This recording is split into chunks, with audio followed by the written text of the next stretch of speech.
भौबीजाङ्कुरजनना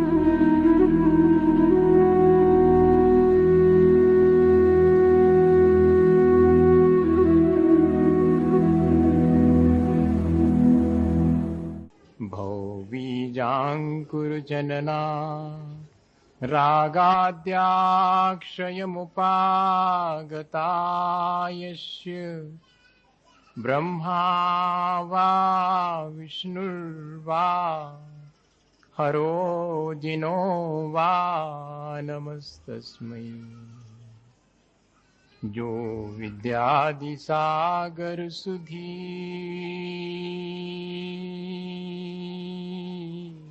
जो विद्यादिसागर सुधी गुरु हैं हितैषी शुद्धात्म में निरत नित्य हितोपदेशी।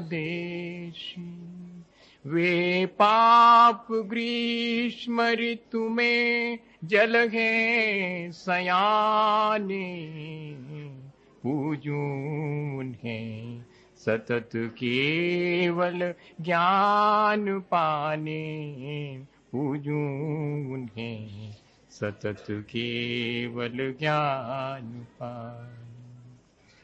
बोले भगवान महावीर स्वामी के, आचार्य कुंद कुंद स्वामी की, आचार्य गुरु और विद्यासागर मुनि महाराज,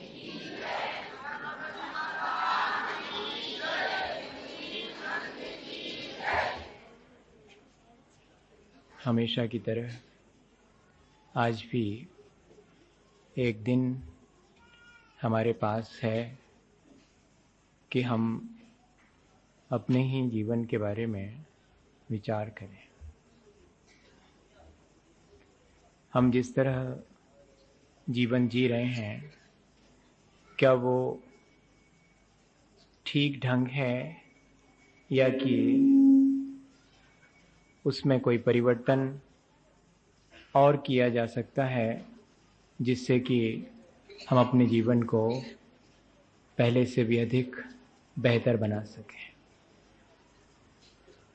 हम सबको शायद ऐसा प्रयास अपने जीवन को लेकर करना ही चाहिए। बहुत पहले मैंने कहीं ये घटना पढ़ी थी। एक व्यक्ति साइकिल खरीदने गया था,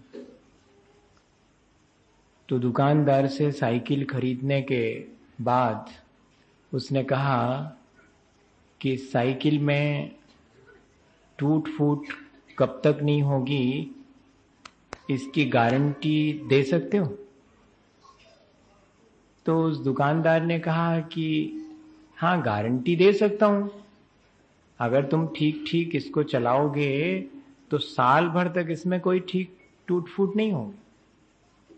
उसने कहा ठीक तो चलाऊंगा ही, जब मैं साइकिल ले रहा हूं तो ठीक से नहीं चलाऊंगा क्या? तो लिखवा करके ले लिया कि 1 साल तक की गारंटी, कोई टूट फूट नहीं होगी। शब्दों पर थोड़ा सा ध्यान देंगे। 1 साल की गारंटी, कोई टूट फूट नहीं होगी। ठीक मुश्किल से साइकिल ले जाकर के और 15 मिनट हुए और वो व्यक्ति वापस आया और उसने कहा कि नहीं चाहिए हमको साइकिल, ले लो अपनी वापस। क्या हुआ भाई आखिर? तो साइकिल वाले ने बाहर आके देखा तो साइकिल एकदम दुरुस्त है, कहीं कोई उसमें टूट फूट तो नहीं हुई है। उसने कहा ऐसी क्या बात हो गई, वापस क्यों लौटा रहे? बोले गारंटी किस बात की थी? टूट फूट नहीं होने की गारंटी थी, और साल भर की थी, वो तो अभी भी है। तो बोलते चाहिए नहीं हमको गाड़ी। उसने कहा ऐसे कैसे, जब हमने साल भर की गारंटी दी और कोई टूट फूट हुई नहीं है तो फिर आप वापस कैसे लौटा रहे? उसने कहा टूट फूट की बात मत करो, तुम्हें दिखता नहीं मेरे 4 दांत टूट गए, चश्मा टूट गया, और तुम कहते हो कि कोई टूट फूट नहीं हुई, रख लो गाड़ी, चाहिए नहीं अपने को। हंसी आती ना। हंसी आती है। लेकिन हमारी अपनी जीवन की गाड़ी में तो हम कोई बाहर से धक्का नहीं लगाना चाहते, लेकिन भीतर भीतर जीवन और आत्मा कितनी टूटती जाती है इसका हमें ख्याल नहीं। वो आदमी बहुत होशियार था, उसने कहा साइकिल नहीं टूटी है, लेकिन मेरे शरीर में और मेरे अंदर जो टूट फूट हुई है वो ज्यादा कीमती है। हम यही तो कर रहे हैं। हमारा ध्यान अपने निरंतर टूटते हुए चारित्रिक या आचरणगत कह लीजिए, श्रद्धानगत कह लीजिएगा, जो भी हमारे जीवन में अपने आत्मा की टूट फूट हो रही है उसकी तरफ हमारा ध्यान नहीं है।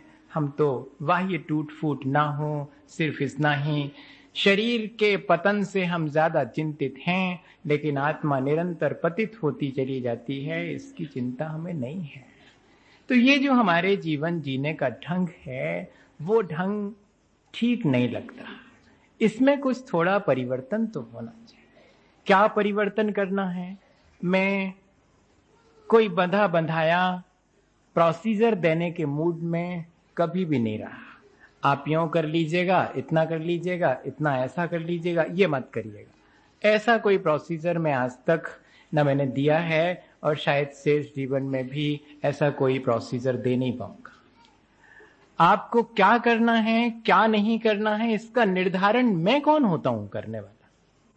आपको किस तरह जीना है इसका निर्धारण तो आपको स्वयं करना पड़ेगा। हर व्यक्ति को अपने तई ये बात सोचना पड़ेगी कि उसे कैसा जीना है और कैसा नहीं जीना। जब तक हम अपनी इतनी भी जिम्मेदारी नहीं महसूस करेंगे तब तक तो हमारा पूरा जीवन लापरवाही में बीतता जाएगा। कोई कभी अगर थोड़ा बहुत हमें इशारा करेगा, हम उसके इशारे को जितनी देर है उतनी देर फॉलो करेंगे और फिर वही भीतर हम वैसे के वैसे रहे आते हैं। बाहर से हम थोड़े इशारे मिलने पर प्रक्रियाएं दोहरा लेते हैं सुबह से शाम तक, लेकिन हमारी चेतना परिष्कृत नहीं होती। व्यक्ति बदल जाता है, उसका व्यक्तित्व नहीं बदल पाता। व्यक्ति के बदलने से काम नहीं होगा, व्यक्तित्व बदलना चाहिए। व्यक्तित्व क्या चीज है? व्यक्ति जिस तरह व्यवहार करता है वही उसका व्यक्तित्व है। वो जिस तरह अपने और दूसरे के बारे में, इस संसार के बारे में सोचता है वही उसका समूचा व्यक्तित्व है। जीवन जीने का ढंग, स्टाइल इज द मैन। वो जैसा जीता है उससे मालूम पड़ता है कि वो कैसा है, उसका व्यक्तित्व कैसा है। हमें इंद्रियां मिली हैं, वाणी मिली है, मन मिला है। हमें अपनी भावनाओं और विचारों को स्वतंत्र रूप से प्रकट करने की क्षमता मिली है। क्या हम इन सब का सदुपयोग कर पाते हैं? अगर हम सदुपयोग करते हैं तो हमारा व्यक्तित्व श्रेष्ठ है, और अगर हम इन सब चीजों का, इंद्रिय का, मन, वाणी, अपने विचार और भावनाओं की स्वतंत्रता का दुरुपयोग करते हैं तो हमारा व्यक्तित्व निरंतर पतित होता चला जाए। क्या इतनी छोटी सी बात हमें समझ में नहीं आती? हम दूसरे के अच्छे व्यक्तित्व से ईर्ष्या तो कर देते हैं, लेकिन दूसरे के अच्छे व्यक्तित्व से अपने लिए कोई शिक्षा नहीं ले पाते। हमें स्वयं अपने जीवन में विचार करना चाहिए। यदि हम अपने को नहीं सुधार पाते हैं तो हम कम से कम जो व्यक्ति अपने जीवन को सुधार रहा है उसे देखें, तो उसकी प्रशंसा तो करें और कभी उससे कोई प्रेरणा भी लें। हम तो उल्टा ही करते हैं, अपने जीवन को भी बेहतर नहीं जीते हैं। कोई और अपने जीवन को बेहतर जीता है तो उससे हम ईर्ष्या करते हैं। हमें लगता है कि इस तरह तो ये हमको मुश्किल में डाल रहा है। हाँ, कोई अगर अच्छा हो जावे तो उससे हमें मुश्किल खड़ी हो जाती है। ये मुश्किल खड़ी हो जाती है कि फिर अपनी बुराइयों की तरफ ध्यान जाने लगता कि अरे हम भी ऐसे हो सकते थे और हम नहीं हुए। हमने आपको शायद ये बात कही हो। अभी कुछ लोग आए भोपाल से, कुछ दिन पहले ही आए थे, तो वो कहने लगे कि महाराज आपके बताए हुए अनुसार अब हमने अपने जीवन को बदल लिया। हम सुबह से खूब जल्दी व्रतों में मंदिर पहुंच जाते थे। अब वो बच्चे बच्चे सब थे तो उनको जल्दी मंदिर आके देख करके सबका ध्यान उस तरफ चला गया। तो अब मुश्किल खड़ी हो गई। वो जो और बच्चे थे वो इन बच्चों से कहने लगे, तुम लोग इतने जल्दी क्यों आते हो मंदिर? अरे बोले, आपको क्या मतलब? हम आते हैं जल्दी, 6 बजे आते हैं, पूजा पाठ करते हैं, व्रतों के दिन है। तो बोलते, देखो तुम जल्दी मत आया करे, हमको। कोई अगर अपने जीवन को अच्छा बनाना चाहे तो हमें उसमें भी दिक्कत होती, क्योंकि फिर हमें फील होने लगता है कि हम अच्छे नहीं बन पाए। भाई, अपने व्यक्तित्व को बेहतर बनाने के लिए हमें दूसरे के व्यक्तित्व से ईर्ष्या नहीं बल्कि उससे प्रेरणा और शिक्षा लेनी चाहिए। टॉल्स्टॉय ने कहा कि जब भी व्यक्ति को अपने जीवन के बारे में विचार करना हो तो 6 बातों का विचार जरूर करना चाहिए। अपन समझें कि ऐसी कौन सी बातें जो हम अपने जीवन में विचार करें। 6 बातें हैं जिनका विचार करना चाहिए। मैं किसके लिए जी रहा हूं? देखो, बहुत मुश्किल सा प्रश्न है। ऐसा तो हमने अपने लिए कभी नहीं सोचा। मैं किसके लिए जी रहा हूं? तो हमें देखना पड़ेगा मेरे होने ना होने से किस किस को फर्क पड़ता है। तो मालूम पड़ जाएगा कि मैं किसके लिए जी रहा हूं। लेकिन मजा तो यही है जिस दिन हम ये देखने लगेंगे कि हमारे जीने से किसको क्या फर्क पड़ता, हमारे नहीं जीने से किसको क्या फर्क पड़ता। तो ना हमारे जीने से किसी को ज्यादा फर्क पड़ता, ना हमारे मरने से ज्यादा फर्क पड़ता। दुनिया हमारे जब हम इस तरह नहीं थे तब भी चल रही थी, और हम इधर से चले जाएंगे तब भी दुनिया चलती रहेगी। हमें ऐसा जरूर भ्रम हो जाता है कि अरे हमारे चलाए चलती है। जैसे बकरी उस गाड़ी की बैलगाड़ी की छाया में बैठी थी और बैलगाड़ी ने चलना शुरू किया तो वो छाया आगे आगे चली, तो वो बकरी भी उसी छाया में चली जा रही थी। थोड़ी देर में बकरी को लगा कि हो ना हो ये पूरी बैलगाड़ी मेरे ही ऊपर तो चल रही है। अब उस बकरी के भ्रम पर तो हम हंस लेते हैं, लेकिन ऐसा ही तो जीवन की गाड़ी के बारे में हमारा भ्रम है। ऐसा लगता है जैसे हमारा परिवार, हमारा राष्ट्र, हमारा समाज, हम सब हमारे बिना तो कुछ चलेगा ही नहीं। अगर सचमुच ऐसा हो जाए तो बहुत मजा है।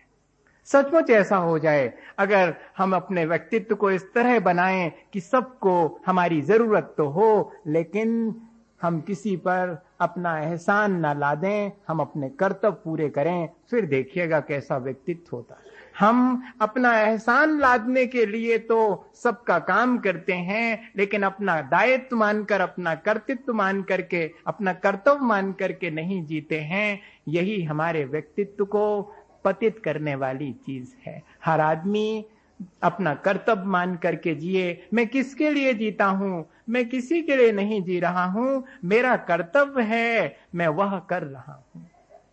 मैं किसी के लिए जी रहा हूं तो फिर मेरा एहसान उसको मानना पड़ेगा। नहीं, मैं अपने जीवन के लिए जिन जिन से मदद लेता हूं उन सब का एहसान मैं मानूंगा, और मैं अगर किसी पर एहसान भी करूंगा तो उसे एहसान न मान करके अपना कर्तव्य मानूंगा। क्या ऐसी कोई मानसिकता हम अपनी बना सकते हैं? बनाना चाहिए भाई। इतनी बढ़िया बात है, कोई ज्यादा कठिन नहीं है। एक माँ है, उसका अपना कर्तव्य है कि वे अपने बच्चों को अच्छे संस्कार दे। एक पिता है कि वो अपने बेटे को दुनिया में रहने लायक जो भी है वो उस योग्य बना दे। इसी तरह बेटे का भी फर्ज है कि वो माता पिता की सेवा करे। इस तरह परिवार चलता है, इसी तरह समाज चलता है, इसी तरह राष्ट्र चलता है। सब कर्तव्य मान रहे हैं। कोई भी अपने ऊपर तो जो उपकार करता है उसको एहसान मान रहा है, और दूसरे के ऊपर कोई उपकार करता है तो उसे एहसान ना मान करके सिर्फ कर्तव्य मानता है। देखो कितना मजा आएगा। ये बात जब मैं आपसे कर रहा हूं, मैं स्वयं सोच रहा हूं, तब मुझे बहुत अच्छा लग रहा है। लेकिन ये प्रैक्टिकेबल होते हुए भी हम अपने जीवन में नहीं लाते हैं। हम तो छोटा सा कोई उपकार करते हैं तो सोचते हैं कि इसका हमारे ऊपर एहसान हो गया, ये व्यक्ति एहसान माने मेरा कि मैंने इसके लिए इतना उपकार करा। जबकि हम देखें तो हम जब भी दूसरे के ऊपर उपकार करते हैं तो अपने सुख के लिए करते हैं। बहुत गौर से देखना, और हमको सुख जरूर मिलता है जब भी हम दूसरे के लिए, हम दूसरे से अच्छे से बोलते हैं तो हमारा मन अच्छा हो जाता है। उसने हमें कुछ नहीं दिया, पर हमने स्वयं ही ऐसा करके अपने जीवन को अच्छा बना दिया। इस तरह हम देखें कि किसके लिए जी रहे हैं। हमारे बिना ये जीवन अपने आप चलता है। हमारा अहंकार व्यर्थ है कि हम किसी के लिए जी रहे हैं। हम तो अपने जीवन के लिए स्वयं जीते हैं और दूसरों से बहुत सारे उपकार अपने जीवन पर लेते हैं, तो हमारा जीवन चलता है। सुबह से शाम तक हिसाब लगाएं तो कितने लोग, कितने हाथ हमारे अपने जीवन के जीने में सहयोगी बनते हैं। उन सब का हमारे ऊपर उपकार है। वो उपकार चुकाया नहीं जा सकता, लेकिन अपना कर्तव्य करके अपने जीवन को ऊंचा उठा लेना, यही उस उपकार का बदला है। और दूसरा प्रश्न, टॉलस्टॉय ने लिखा कि दूसरा प्रश्न व्यक्ति के मन में आना चाहिए कि उसके जीवन का उद्देश्य क्या है। हर आदमी के जीवन का उद्देश्य अपने जीवन में सुख और शांति पाना है, लेकिन बस यहीं पर चूक हो जाती है। हम अपने जीवन में सुख शांति पाना चाहते हैं तो वो ऐसे ना आएगी जब तक कि हम दूसरे के जीवन को भी सुखी और शांत देखना पसंद नहीं करेंगे, तब तक हमारा जीवन भी सुख और शांति से नहीं गुजरेगा। ये बात एकदम समझ में नहीं आती। ऐसा लगता है कि अरे ये तो पर की बात है, अपने आत्मा की बात करनी चाहिए। अपने आत्मा की बात करने वाला, अपने आत्मा का हित चाहने वाला, मुझे बताओ क्या कभी दूसरे के अहित का विचार करेगा? अगर वो दूसरे का अहित का विचार करेगा तो उसका अहित तो पहले हो जाएगा, बाद को किसी दूसरे का होएगा।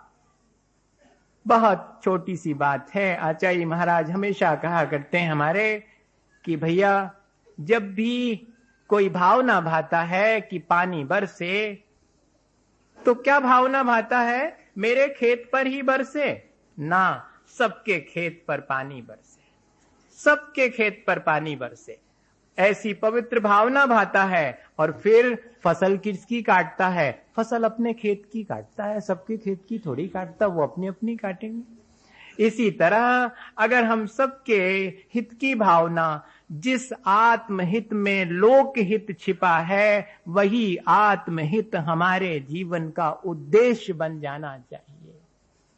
बहुत बहुत छोटी सी चीज है, एक बार तय करना है, मैं अपने आत्मा का हित करूं, ऐसा हित जिसमें लोक हित छिपा हुआ, प्राणी मात्र का कल्याण जिसमें छिपा है, वही मेरे कल्याण का मार्ग है। और वही तीर्थंकरों ने हमें बताया है। जिसमें प्राणी मात्र का कल्याण की भावना है, वही आत्म कल्याण के लिए हमारे जीवन का धर्म बना लेना चाहिए। अहिंसा ही हमारा उद्देश्य है, अहिंसा में हमारा मोटिव, हमारे जीवन का लक्ष्य होना चाहिए, जिसके पीछे प्राणी मात्र का सुख और प्राणी मात्र की शांति छिपी हुई है। फिर तीसरी बात का विचार हमें बैठ के करना चाहिए।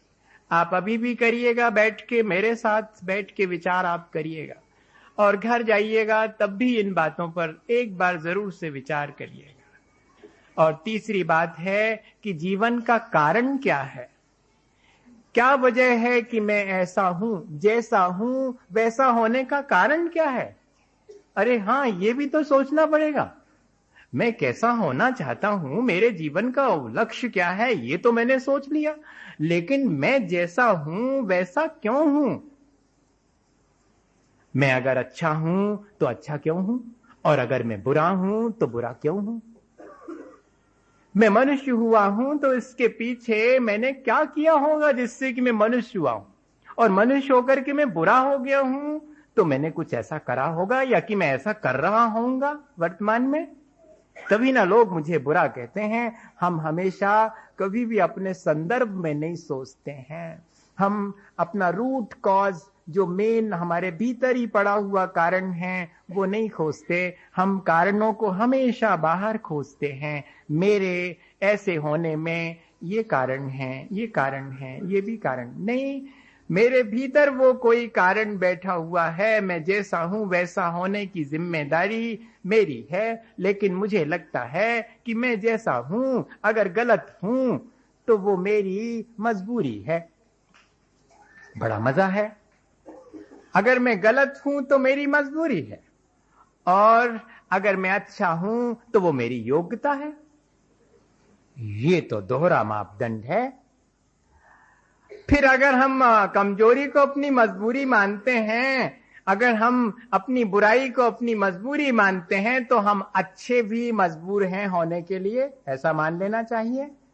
लेकिन नहीं, हम अच्छे हैं तो हमने कुछ एफर्ट किया है, हमने कुछ पहले पुण्य अर्जित किया है, इसलिए हम अच्छे हैं। और हम बुरे हैं तो हम ये स्वीकार करने तैयार नहीं कि हमने पहले कोई पाप करा है। नहीं, किसी और ने हमको बुरा बना दिया, हमने तो अच्छे ही करा होगा, पहले भी करा होगा, ऐसा लगता है ना। हम कभी भी अपनी गलती नहीं मान पाते हैं कि हाँ सचमुच मैंने कुछ ऐसा करा होगा। वर्तमान में भी नहीं स्वीकार करते हैं, पूर्व का तो छोड़ दीजिएगा, वर्तमान को भी हम अपने को अगर कहीं गलत हैं तो उसे अपनी मजबूरी मान करके, उसे अपनी कमजोरी या अपनी चॉइस नहीं मानते हैं कि ठीक है मैं जैसा जी रहा हूं वो मेरा अपना चुनाव है, मैंने शायद ऐसे ही जीना चुना होगा। मैं अगर गलत जी रहा हूं तो इसमें किसी का हाथ नहीं, मेरा खुद का ही हाथ है, मुझे बदल लेना चाहिए। अगर हम इस तरह देखें कि हमारे जीवन का कारण क्या है, तो हम अपने आप को बहुत जल्दी संभाल लेंगे। वरना हम दोनों चीजों को, जब हम योग्य होते हैं तो अहंकार कर लेते हैं, और अयोग्य होते हैं तो हम संक्लेश करके अपना जीवन, हमें लगने लगता है, हर व्यक्ति यही कहता पाया जाता है कि क्या करूं, मेरे हाथ में तो कुछ नहीं, बड़ा अज्ञानी हूं, मेरे से कुछ होता नहीं, मेरे पास है क्या। अच्छा, ऐसा एक बार हुआ था। एक बहुत भिखारी आदमी था, तो वो सबके सामने यही रोना रोता था जैसा अपन रोते हैं कि हमारे पास कुछ नहीं है, खाने के लिए सुबह है तो शाम को नहीं है, शाम को है तो अब कल की चिंता है। यही तो भिखारीपना है।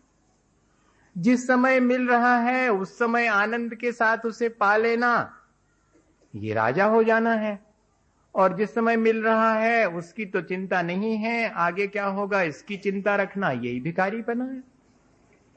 तो वो भिखारी हर एक के सामने यही कहता था कि मेरे तो पास कुछ भी नहीं है, बड़ा दीनहीन, बड़ा गरीब सा हूं। एक फकीर मिल गया उसको एक दिन, उसने भी सुना कि ये कैसा आदमी है, ये कहता है कि मैं बहुत गरीब हूं, मेरे पास कुछ भी नहीं है।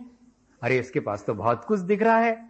उसने जाके कहा कि तेरे पास बहुत कुछ है, तू तो मुझे भी दे सकता। उसने कहा क्यों बेकार में मुझ गरीब आदमी का मजाक उड़ा रहे हो, देखो मेरे पास क्या है। तो उसने वो चिथड़े थोड़े पलटना शुरू, बोले इन चिथड़ों में क्या रखा हुआ है, बोले बहुत कीमती है, बहुत कीमती है। फिर और मजाक कर रहे हो, मेरे इन खराब से चिथे से कपड़ों का भी इतना मजाक उड़ा रहे हो कि बेशकीमती बता रहे हो। उसने कहा सुनो, अगर तुम बेचने तैयार हो तो मैं ये चिथड़े भी बिकवा सकता हूं, बहुत कीमत मिलेगी। उसने कहा कैसी बात करते हो, तुम बहुत गरीब हो ना, मैं तुम्हें अमीर होने का रास्ता बता रहा हूं। उसने कहा वो तो बताओ। तो फिर मैं जैसा कहूं वैसा करना पड़ेगा। उसने कहा करूंगा, मैं तो गरीब हूं और मैं अमीर बनना चाहता हूं, तो आओ मेरे साथ। उसको ले गया, एक राजा के यहां ले गया, और राजा से कान में बात कह दी, जो बात उस फकीर को कहना थी। तो राजा मुस्कुरा दिया, उसने कहा ठीक। और जैसे ही वो भिखारी आदमी आया तो उस भिखारी आदमी से कहा कि अरे तुम इतने रईस हो, मुझे मालूम ही नहीं था। उसने कहा जनाब ना, आप भी मुझ गरीब आदमी का मखौल उड़ा रहे हैं, आप भी ऐसा कर रहे हैं, मेरे पास कुछ दिख रहा है, कुछ भी नहीं है। उन्होंने कहा है, तुम्हारे पास बहुत कुछ है, तुम बेचने तैयार हो तो मैं उसकी पूरी कीमत दूंगा। उसने कहा क्या है मेरे पास बेचने लायक, कुछ भी नहीं है मेरे पास। बोले तुम पहले ये बार कह दो कि मैं बेचने तैयार हूं तो मैं उसकी कीमत बता सकता हूं। अब फकीर ने इशारा किया कि देखो चूक मत जाना, राजा से बात कर रहे हो। अब जब वो कह रहा है कि तुम बेचने को तैयार हो तो वो खरीदने तैयार है, तो तुम कह दो कि हाँ हम बेचने तैयार हैं। उसने कहा हम बेचने तैयार हैं। राजा ने कहा कि सुनो, बेचते हो, बहुत कीमती है, अगर तुम अपना एक हाथ दे दोगे तो तुम्हें 10,000 रुपए दे सकता हूं। उसने कहा क्या क्या बात कर रहे हैं आप? बोले सुनो, अगर कम मालूम पड़े तो दोनों हाथ का 25,000 दे सकता हूं। उसने कहा कि फकीर से उसने कहा कि क्या करते हो आप, मुझे यहां लाकर के मुझ गरीब आदमी का इस तरह मखौल उड़ा रहे हो। राजा ने कहा कि सुनो, अगर ये कम मालूम पड़े तो दोनों पैरों का 50,000 रुपए दे सकता हूं। जल्दी बोलो, तुमने पहले कहा था कि मैं बेचने तैयार हूं, जल्दी मैं कीमत लगा रहा हूं, और कमती मालूम पड़े तो सुनो, तुम अगर एक आंख देने तैयार हो तो 1,00,000 रुपए दे सकता हूं, और दोनों आंख दो तो 10 लाख रुपए दे सकता हूं। जल्दी बताओ, क्या बेचने तैयार हो? और देखो, अब मत कहना कि तुम गरीब हो, तुम्हारे पास बहुत संपत्ति है, मैं लेने तैयार हूं। अब तो वो भिखारी आदमी हक्का वक्का खड़ा रह गया कि वो क्या कहे। उस फकीर ने कहा, उसके सिर पर हाथ रख के, कि चलो वापस, कोई तुमसे बेचने के लिए नहीं कह रहा है, पर तुम अपने इस जीवन की कीमत समझ जाओ, इसके लिए मैं यहां तक लेके आया था। ये जीवन तुम कुछ पैसों में बेचने तैयार नहीं हो, इसका अर्थ है पैसे से भी ज्यादा कीमती तुम्हारा अपना जीवन है। इस जीवन की हमने कभी कीमत नहीं समझी है। और ऐसा ही हम लोगों के साथ भी है। वो थोड़ा सा साफ साफ दिखने वाली घटना है, ये भीतर छुपी हुई घटना है। हमारी सांस एक एक कितनी कीमती है, लेकिन कितनी आसानी से गुजर रही है, हम इस बात से बिल्कुल गाफिल हैं। हम इस बात की तरफ जरा भी ध्यान नहीं देते हैं। हम कषायें करते हैं और निरंतर हमारी आत्मा पतित होती, हमारी सांसें व्यर्थ चली जाती हैं, फिर भी हम उन चीजों से नहीं बचते और अपने को बहुत दीनहीन और बहुत गरीब मानते हैं। नहीं, अगर हम देखें तो हर आदमी अपनी आत्मा में बहुत समृद्ध है। वो अगर अपने उस आत्मा को प्राप्त करने के लिए सजग है और उसकी कीमत समझता है, तब फिर किसी के पास भी ऐसा नहीं है कि वो खजाना ना हो। हम सबके भीतर वो अनंत शक्ति का, जो अनंत शक्ति भगवान ने अपने लिए प्राप्त की है, अपने भीतर ही पाई है, वो हम भी अपने भीतर, लेकिन एहसास करना पड़ेगा, महसूस करना पड़ेगा कि वो हमारे पास है। ये मैं सोचता हूं इस पर भी हम जरूर विचार करेंगे कि जिस तरह जी रहे हैं उस तरह हमारे अंदर कितनी पॉसिबिलिटीज और कितनी प्रोबेबिलिटीज हैं, शक्यता और संभावनाएं कितनी हैं। हमारे अंदर दोनों चीजें हैं, हमारे अंदर संभावनाएं भी हैं, हमारे अंदर शक्ति भी है। शक्ति है इसलिए हम उन चीजों को, संभावित चीजों को और अपने जीवन में संभव कर सकते हैं। हमें इस बात पर जरूर से विचार करना चाहिए। अपनी शक्ति का एहसास और उस शक्ति के पीछे छिपी हुई संभावनाओं का एहसास जिस व्यक्ति को है, वो व्यक्ति ही अपने व्यक्तित्व को बहुत ऊंचा, अपने जीवन को बहुत बेहतर बना सकता है। मैं सोचता हूं इसके बाद एक और विचार हमें करना चाहिए कि अच्छे और बुरे के भेद का हमारे जीवन में अर्थ क्या है। ये जो मैं कहता हूं हमेशा कि ये अच्छा है और ये बुरा है, ये जो मैं जानता हूं कि ये अच्छा है और ये बुरा है, इस भेद का अर्थ क्या है, इसका प्रयोजन क्या है? बड़ा मुश्किल सा प्रश्न है, लेकिन बहुत आसान है। समझ में तो ना आ रहा होगा कि कैसा प्रश्न कर रहे हैं। हाँ, अच्छे और बुरे के भेद का अर्थ क्या है? जब मैं अच्छे को अच्छा मान के ग्रहण नहीं कर पाता हूं और बुरे को बुरा मान के छोड़ नहीं पाता हूं, तो इस अच्छे बुरे के भेद का मतलब क्या है? मैं क्यों कहता हूं कि ये अच्छा और ये बुरा है? अगर मैं अच्छा कहता हूं तो उसे स्वीकार क्यों नहीं करता हूं, और अगर मैं बुरा कहता हूं तो उसे छोड़ता क्यों नहीं? वरना अच्छे और बुरे, मुझे तो अच्छा और बुरा दोनों ही करना पड़ रहे हैं, तो फिर अच्छे बुरे का मतलब क्या हुआ? मैं अच्छे को अभी अच्छा भी नहीं कह पाता और बुरे को बुरा भी नहीं कह पाता।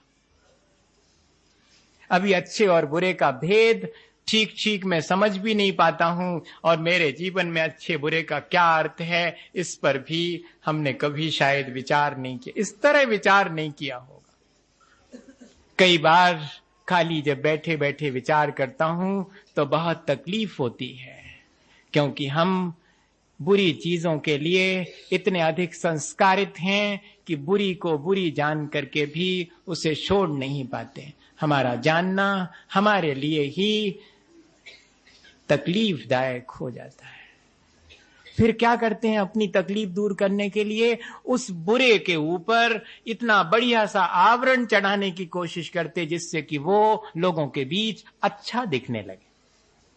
ये और एक मुश्किल हम खड़ी कर लेते हैं। अच्छे और बुरे का भेद तो समझ जाते हैं, लेकिन बुरे को जब छोड़ नहीं पाते हैं तो उस बुरे पर एक आवरण ढकने की कोशिश, जिससे कोई देख ना सके, मैं देखता रहूं, इसकी भी कई बार हम गुंजाइश नहीं रखते हैं। अपने ही बुरे को देखने की भी गुंजाइश हमने अपने जीवन में नहीं रखी है। बहुत मुश्किल हमने अपने जीवन को इस तरह जीना शुरू किया है कि अगर कोई हमारे उस बुरे को देख लेता है तब भी हम आंख बंद कर लेते कि मत देखो, तुम भी मत देखो, मैंने आज तक नहीं देखा, तुम काहे को देख रहे, परेशान हो रहे। हम स्वयं उस अपने बुरे को भी देखना पसंद नहीं करते हैं। बुरे को बुरा तो मान रहे हैं, इतना तो हमारी अभी सजगता है। अब हमें क्या करना चाहिए? अच्छे को अगर अच्छा माना है तो उसे स्वीकार करें, और बुरे को बुरा माना है तो अब उस पर आवरण तो ना चढ़ाएं, उसे सबके सामने प्रकट कर दें कि हाँ, ये मेरे भीतर बुरा है बुरा। अब मैं क्या करूं? मैं इसको सुधारूंगा। वर्णी जी को, बाबा जी को लोग अच्छा क्यों मानते थे? उनको सरल क्यों मानते थे? उनका नाम बार बार क्यों आता? बुंदेलखंड के लोग उनको इतना प्यार क्यों करते हैं? इसलिए करते हैं कि उन्होंने अपने जीवन को जैसा जिया वैसा प्रकट किया। हम जैसा जीते हैं वैसा प्रकट नहीं करते हैं। हम जैसा जीते हैं वैसा हम प्रकट करना पसंद नहीं करते हैं। लेकिन अगर हम जैसा जी रहे हैं सबके सामने कह सकें कि सचमुच मैं ठीक नहीं जीता हूं। यहां तो अगर कोई रास्ते मिल जाए, कैसा चल रहा? एकदम बढ़िया। अच्छा, और घरे पहुंच के देखो तो सबरो बढ़िया समझ में आ जाए हैं? तो वहां क्यों नहीं कह पाते हैं कि नहीं, मैं अभी अपने जीवन को ठीक नहीं जी पा रहा हूं, मैं आपसे क्या कहूं। लेकिन एक हमारे भीतर पता नहीं ऐसा कैसा संस्कार बैठ गया है कि हम जानबूझ करके, जिसको कहते हैं जानबूझकर अंध बने हैं, आंखन बांधी पाटी, ऐसी हमारी स्थिति हो गई। हमें जानना चाहिए कि अच्छे और बुरे के भेद का हमारे जीवन में अर्थ क्या है। आखिर हमने अच्छा बुरा जानकर अपने जीवन को कहां संभाला है? अगर नहीं संभाला तो अच्छे बुरे को क्या मतलब हुआ? जैसा अच्छा वैसे ही बुरा, दोनों में क्या फर्क है? ऐसा जरूर से विचार। और आखिरी बात ये तो हो गई जीवन के बारे में। नहीं, एक बात और जरूर जीवन के बारे में सोचना चाहिए कि मुझे अब चलो किस तरह जीना है। जीवन का उद्देश्य मैंने तय कर लिया, मैं जिस तरह जी रहा हूं वो मुझे मालूम। अब मुझे किस तरह जीना चाहिए, मेरे उस जीवन के उद्देश्य की पूर्ति के लिए मुझे कैसे जीना चाहिए? तो कहते ज्यादा कठिन नहीं है। जैसे नदी जीती है, जैसे आकाश जीता है, जैसे वृक्ष जीते हैं। क्या हम ऐसे जी सकते हैं? इतने सहज, इतने सरल, और अपनी मुश्किलें ही नहीं बल्कि सबकी मुश्किलों को आसान करते हुए जीना। एक ही लाइन है, मैं अपने जीवन में कोई मुश्किल खड़ी नहीं करूंगा, और मेरे जीवन में अगर मुझे मुश्किल खड़ी नहीं करनी है तो सबसे पहले मुझे ये तय कर लेना पड़ेगा कि मुझे दूसरे के जीवन में मुश्किल खड़ी नहीं करनी है, तो मेरे जीवन की सारी मुश्किलें आसान हो जाएंगी। हम सबका जीवन अगर मुश्किल में पड़ा है तो सिर्फ इस वजह से पड़ा है कि हमने दूसरे के जीवन में मुश्किलें डालने की कोशिश की है। किसी ना किसी तरह, डायरेक्ट इनडायरेक्ट जो भी वे हो वो आप खुद सोचिएगा कि कैसे हमने मुश्किल खड़ी करी अपने जीवन में। किसी और ने नहीं खड़ी करी, हमने खुद अपने जीवन को मुश्किल बनाया है। क्यों? क्योंकि हमने दूसरे के जीवन को आसान बनाने की कोशिश नहीं की। जो सबके जीवन को आसान बनाने की कोशिश करता है उसका ही जीवन बहुत आसान हो जाता है, उसका ही व्यक्तित्व बहुत शानदार व्यक्तित्व जिसको अपन कहते हैं वो होता है। क्या हम ऐसी विनम्र कोशिश, अपने जीवन जीने का स्टाइल, अपने जीवन जीने का ढंग ऐसा कोई चुनना चाहेंगे जिससे कि जैसे ही मुश्किल, मैं तो ये कहता हूं कि एक छोटा सा कागज और मेरे और दूसरे के बीच अगर ये मुश्किल खड़ी करता है तो इस कागज को उठा के नाली में फेंक दो। इस कागज की कोई आवश्यकता नहीं। मेरे और दूसरे के बीच में अगर ये छोटी सी चीज, ऐसी बहुत सारी चीजें हैं जो दो लोगों के बीच में, चाहे वैचारिक रूप से हो चाहे वो भौतिक रूप से हो, किसी भी रूप से हो, वे अगर मुश्किल खड़ी करती हैं हमारे जीवन में, जो जो चीज मुश्किल खड़ी करती है, क्या हम उसका त्याग नहीं कर सकते? हम जीवन को आसान बनाने का तय कर लें अगर, तो कोई ज्यादा मुश्किल नहीं। एक ही जीने का ढंग है कि मैं अपने और सबके जीवन को अपने आसपास आसान बनाऊं, किसी के जीवन में कोई तकलीफ, कोई मुश्किल खड़ी ना हो, मैं इस बात के लिए सजग रहूं। खड़ी हो जावे तो मैं उसे फिर आसान करूं। संस्कार वश अगर हो जावे, इतनी सजगता अगर हमारे जीवन में आए तो हमारा जीवन बहुत अच्छा होगा। और आखिरी बात, क्योंकि जीवन के साथ साथ छाया की तरह मृत्यु भी चली आती है। मृत्यु क्या चीज है? ये मेरे पूरे जीवन पर हावी रहती है, ये मुझे डरवाती रहती है, इसलिए मेरा जीना बहुत मुश्किल में पड़ जाता कई बार। अगर मृत्यु का कॉन्सेप्ट क्लियर ना हो तो जीना बहुत मुश्किल है। असल में हम अगर गौर से देखें तो हम ठीक से मृत्यु को नहीं समझते, इसलिए ठीक से नहीं जीते। मृत्यु क्या है? मृत्यु बहुत बड़ी सच्चाई है और ऐसी है जैसे कि हम नए कपड़े खरीदने के लिए पुराने कपड़े बदलते हैं, नए पहनने के लिए हम पुराने कपड़े बदलते हैं तो कपड़े बदल जाते हैं। मैं तो फिर भी रहा आता हूं, वरना पहनेगा कौन? जैसे कोई व्यक्ति अपने कपड़े बदलने पर और पुराने कपड़े छोड़ने पर रोता नहीं है, क्या इसी तरह मैं मृत्यु के बारे में निश्चिंत हूं? इतनी निश्चिंतता अगर हमारे जीवन में उस मृत्यु को लेकर के हो तो जीवन बहुत आसान हो सकता है। मैं एक बहुत छोटी सी घटना आपसे कहूं, शायद कोई संदेश उस घटना से हम सब ले सकें। जब तक हम जी रहे हैं तब तक मृत्यु से तो निश्चिंत रहें। कुछ इस तरह से जिएं जिससे कि मृत्यु हमको भयभीत ना कर सके, मृत्यु का भय हमें ना घेर सके। ऐसा अगर हम अपने जीवन के बारे में विचार करें और मृत्यु के बारे में उसे हम सच्चाई माने। अभी किसी व्यक्ति से ऐसा पूछ लिया जाए, इंग्लिश में नहीं हिंदी में, इंग्लिश में तो सब लोग जवाब देंगे, हाउ ओल्ड आर यू।